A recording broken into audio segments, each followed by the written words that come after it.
টি-20 বিশ্বকাপের গ্রুপ পর্বে নিজেদের শেষ ম্যাচ সামনে রেখে কিংসটাউনে অনুশীলন করেছে টিম বাংলাদেশ।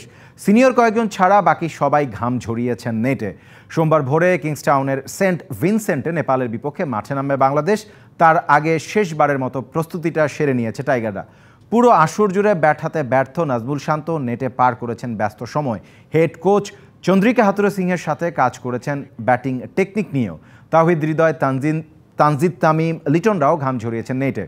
বল হাতে নিজেদের ঝালিয়ে নিয়েছেন দারুণ ছন্দে থাকা তানজিম সাকিব, তাসকিনরা। নেপালের বিপক্ষে ম্যাচ জিতলে সুপার 8 নিশ্চিত হবে টাইগারদের, হারলেও থাকবে সুযোগ। সেক্ষেত্রে তাকিয়ে থাকতে হবে নেদারল্যান্ড শ্রীলঙ্কা ম্যাচের দিকে। শান্ত ভাই খুবই পরিশ্রম করছে প্র্যাকটিসের মধ্যে নিজেকে আবার ওনার ফর্মে ফিরিয়ে আনার জন্য। উনি খুবই হার্ডওয়ার্কিং একজন মানুষ। আমি মনে করি আমাদের ন্যাশনাল টিমের কয়েকজন হার্ডওয়ার্কিংয়ের মধ্যে উনি একজন। নগদের কাছে সব গ্রাহকই প্রিয়, তাই তো সারা দেশে ক্যাশ আউট চার্জ সবচেয়ে কম।